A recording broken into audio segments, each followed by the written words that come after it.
Hi everyone, this is concept 100% and I am Shashi. तो आज मैं आप सब लोगों को सिखाने वाली हूँ अमीनो एसिड्स, जो बहुत बेसिक कंसेप्ट है लेकिन बहुत ज़्यादा इंपॉर्टेंट कंसेप्ट है। आपको लगेगा कि अमीनो एसिड्स इतना इंपॉर्टेंट क्यों है।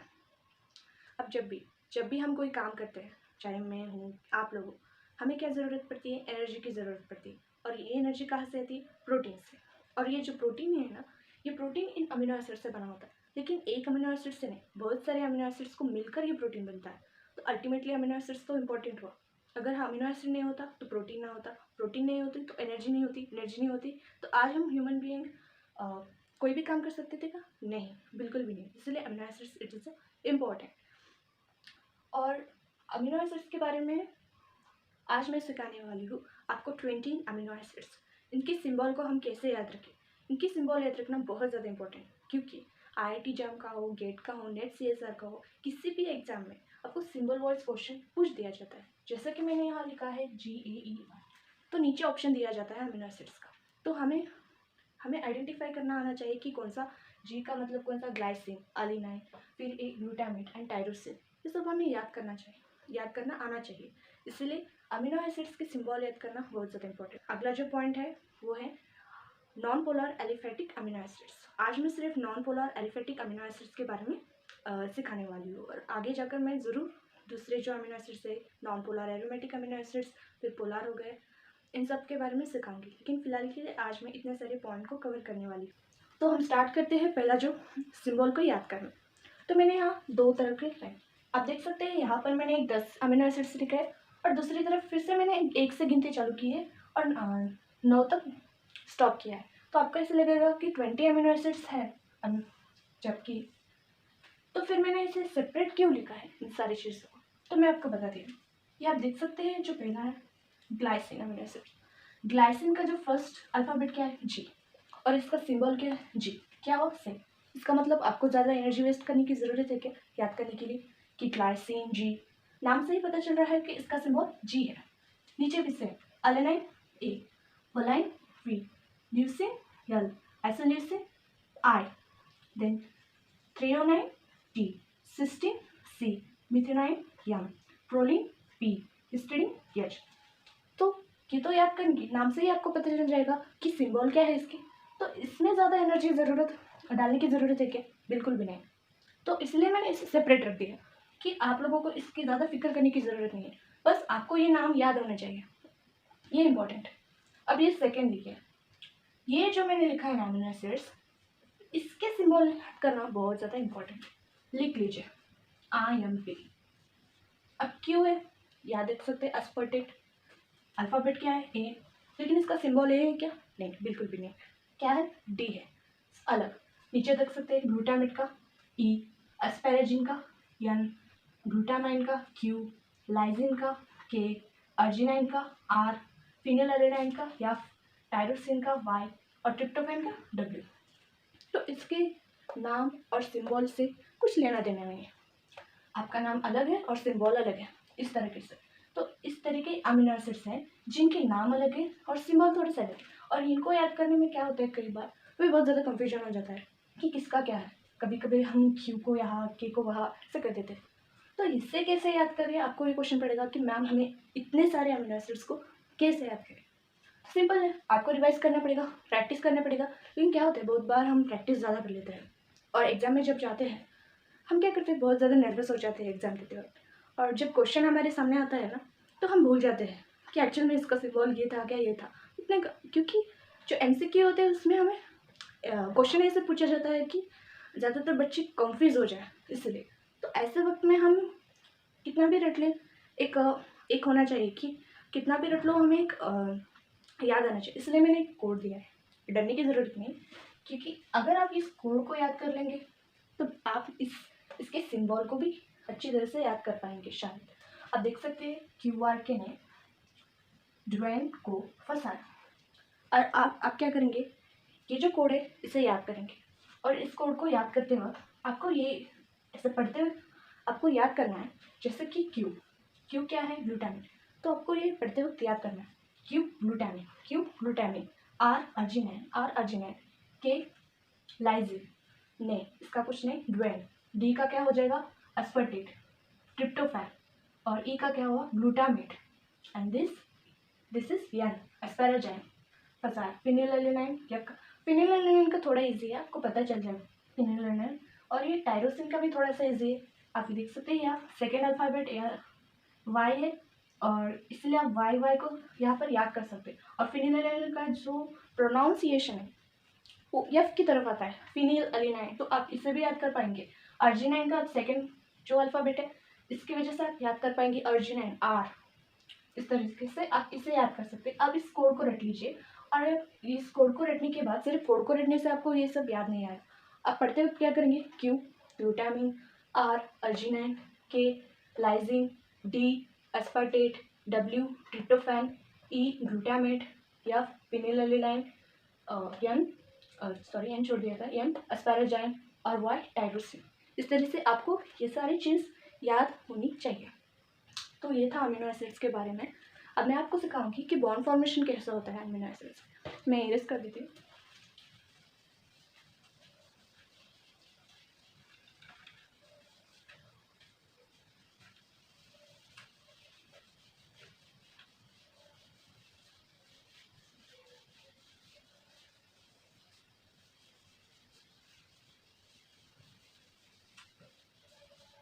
तो इससे पहले कि मैं अगला पॉइंट सिखाऊँ, मैं एक एग्जाम्पल लूँगी। जैसे कि मैंने यहाँ लिखा AGK, और आपको नीचे ऑप्शन दिया है, नीचे एलेनाइन, ल्यूसीन,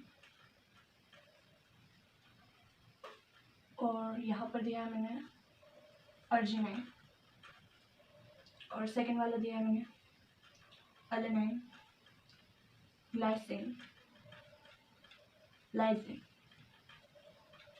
तो कभी कभार क्या होता है, हम जो के ए और जी को तो हमें पता है, एलेनाइन को ए और लाइसिन को जी, और ये क्या के किस लिए होता है, लाइसिन के लिए होता है। लेकिन कभी कभार क्या होता है, ल्यूसीन और लाइसिन में हम थोड़ा सा कंफ्यूजन हो जाता है प्रोनाउंसिएशन की वजह से शायद। तो याद रखना कि ये लाइसिन के लिए होता है। तो ऑप्शन क्या करेक्ट आएगा, सेकेंड वाला। इस तरह के क्वेश्चन बहुत सारे इंट्रेंस एग्जाम में पूछे जाते हैं, तो ये बहुत ज़्यादा इंपॉर्टेंट है, ध्यान दीजिएगा। चलिए अब अगला पॉइंट मैं सिखाती हूँ, नॉन पोलर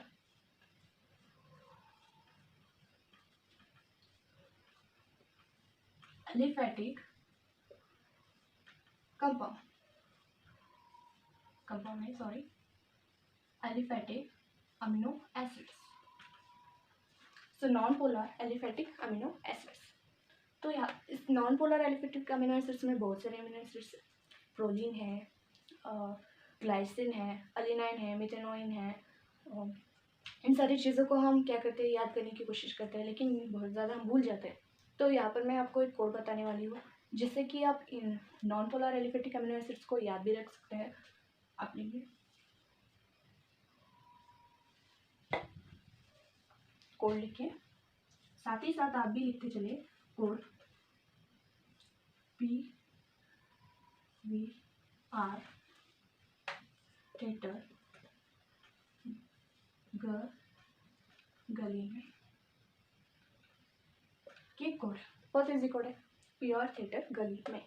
अब पी का ये क्या हो जाएगा, प्रोलीन। वी का क्या हो जाएगा, वलाइन। जी का क्या हो जाएगा, ग्लाइसिन। ए का क्या हो जाएगा, अलेनाइन। L leucine.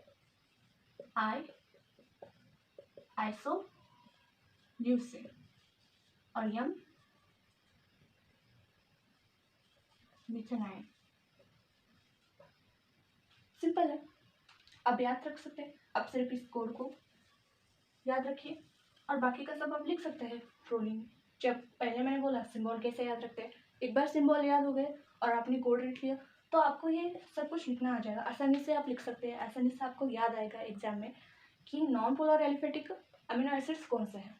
तो ये था एक कोड, और इस कोड को ज़रूर याद रखिएगा, PUR थिएटर गली में। और ये जो बीच में मैंने लिखा है थिएटर और आर, ये साइलेंट में आप समझ जाइए, ठीक है। ये हो गया कोड। तो हम पढ़ते हैं कि proline, valine, glycine, alanine, leucine, isoleucine, methionine के स्ट्रक्चर्स कैसे, ठीक है। स्ट्रक्चर हम पढ़ते हैं ग्लाइसिन के बारे में। स्ट्रक्चर बना देते हैं।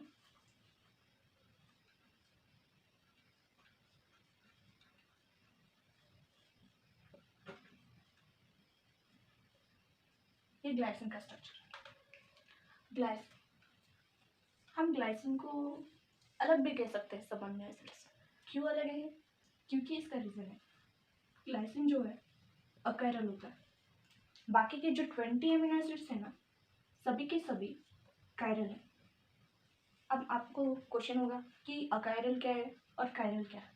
जब भी कार्बन कंपाउंड जो होता है, कार्बन एटम जो होता है, अलग अलग डिफरेंट आइटम से, जैसे कि A B C D, different item से बंधा होता है, बॉन्ड फॉर्मेशन करता है। इस तरह के अमीनो एसिड्स को हम कायरल कहते हैं। और दूसरी तरफ जहाँ पर सेरीज करती हूँ मैं, जहाँ पर कार्बन एटम जो होता है, इसमें दो ऐसे एटम होते हैं जो कि सिमिलर होते हैं, और इस तरह का जो फॉर्मेशन है, इस तरह के अमीनो एसिड्स को हम अकायरल कहते हैं। तो मैं दोनों लिख देती हूँ यहाँ पे ताकि आप समझ सकें।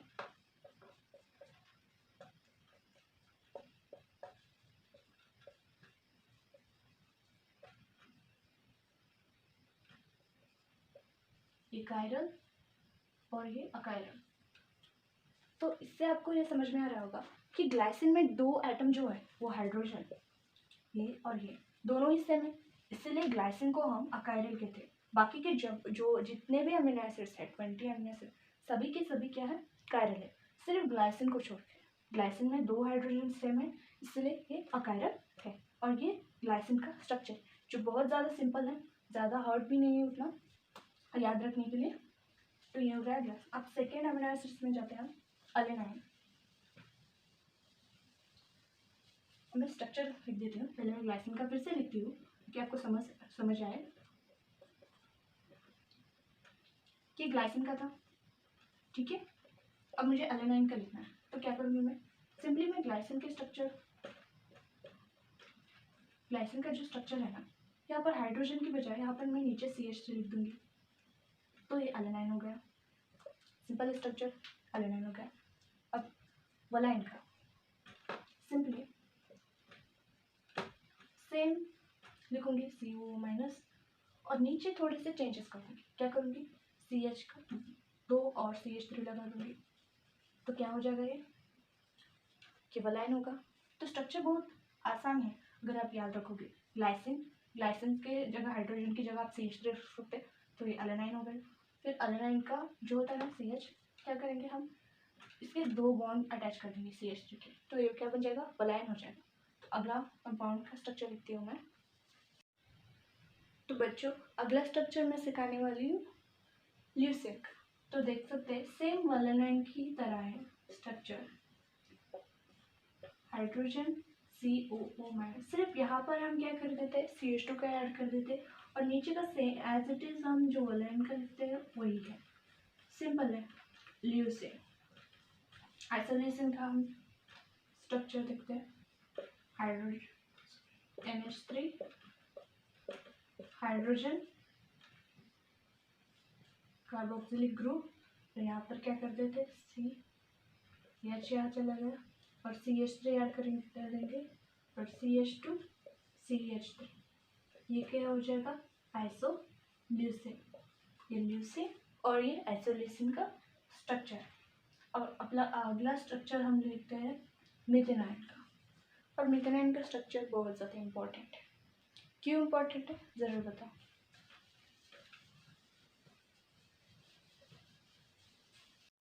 चलिए फिर मैं आपको बताऊंगी मिथेनाइन का स्ट्रक्चर क्या होता है। C carboxylic group, then NH3 plus hydrogen CH2 sulphur, then CH3, this is methionine. और इस अमीनो एसिड्स की खासियत है कि सल्फर को कंटेन करता है, इसलिए इसके अंदर थायोस्टर बॉन्ड होता है, क्योंकि सल्फर जो है वो थायोस्टर बॉन्ड से बॉन्ड बनाता है। तो मीथेनॉइन क्या है? Sulphur containing group. अब जो अगला जो है अमीनो एसिड्स वो है प्रोलीन। प्रोलीन में सबसे इम्पोर्टेंट अमीनो एसिड्स है। अब सारे अमीनो एसिड्स इम्पोर्टेंट है क्योंकि सारे अमीनो एसिड्स मिलकर ही तो हमें एनर्जी देते हैं प्रोटीन बना के। चलो मैं आपको बताती हूँ प्रोटीन का स्ट्रक्चर्स। अमीनो एसिड्स इतने इम्पोर्टेंट है कि जेनेटिक्स में, न्यूक्लियस में, हर जगह डीएनए हो, आरएनए हो, हर जगह अमीनो एसिड्स प्रेजेंट ही होता है। इसका मतलब ह्यूमन में अमीनो एसिड्स कितने ज़्यादा इम्पोर्टेंट है और इसे पढ़ना भी उतना ही इम्पोर्टेंट है एग्जाम के लिए। चलिए फिर मैं बताती हूँ आपको प्रोटीन का स्ट्रक्चर्स कैसा होता है। Carbon, COO minus, CH2, CH2, CH2, NH2, this is a bond जो प्रोलीन है। तो प्रोलीन का स्ट्रक्चर कैसा रहता है? स्ट्रक्चर एक साइक्लिक फॉर्म की तरह है और ये जो अमीनो एसिड्स है इसे हम अमीनो एसिड्स नहीं कहते, हम इसे इम्यूनो ग्रुप कहते हैं। इम्यूनो ग्रुप, इम्यूनो ग्रुप जो होता है ना, प्रोलीन में इम्यूनो ग्रुप एक रिजिड कन्फर्मेशन में होता है। रिजिड कन्फर्मेशन, जिसकी वजह से क्या होता है, प्रोलीन की जो फ्लेक्सिबिलिटी होती है वो कम होती है, फ्लेक्सिबिलिटी डिक्रीज होती है। क्यों? क्योंकि इसमें इम्यूनो ग्रुप प्रेजेंट है और इम्यूनो ग्रुप के प्रेजेंस की वजह से अमीनो एसिड्स की जो फ्लेक्सिबिलिटी होती है वो डिक्रीज होती है। और इसलिए कौन सा भी पॉलीमर हो अमीनो एसिड्स का आपको प्रोटीन अगर आपको दिया होगा तो अगर उसमें बहुत ज़्यादा इम्यूनो मतलब प्रोलीन अगर अमीनो एसिड प्रेजेंट है इसका मतलब उसकी जो फ्लेक्सिबिलिटी होगी वो कम होगी। याद रखना, किसी भी एग्जाम किसी भी एग्जाम में ये पूछा जाता है, बहुत बार अक्सर पूछा जाता है कि if there is a presence of proline and how is the flexibility, it is a low और इट इज़ अ हाई। तो आपको बताना आना चाहिए कि जब भी प्रोलीन कंपाउंड होता है इम्यूनो ग्रुप की वजह से क्या होता है, वह फ्लेक्सिबिलिटी कम होती है। तो ये बहुत ज़्यादा इंपॉर्टेंट है, याद कर लीजिएगा। तो इस तरह से मैंने आज आपको 20 अमीनो एसिड्स के बारे में बताया कि 20 अमीनो एसिड्स के सिंबल क्या होते हैं और उसके बाद मैंने आपको सिखाया है कि non polar aliphatic amino acids के बारे में, उनके स्ट्रक्चर्स और इसमें इंपॉर्टेंट क्या है, ग्लाइसिन जो कि अकायरल है, बाकी के अमीनो एसिड्स कायरल है। उसके बाद मीथेनॉइन जो सल्फर कंटेनिंग अमीनो एसिड है और उसके बाद प्रोलीन जिसमें इम्यूनो ग्रुप प्रेजेंट होता है जो कि रिजिड कन्फर्मेशन में होता है। रिजिड मतलब मजबूत, इसकी वजह से क्या होता है, उसकी फ्लेक्सिबिलिटी कम होती है। आई होप आपको ये सारी चीज़ें समझ आई हो और थैंक यू। और कुछ गलती हो गई तो माफ़ कर देना।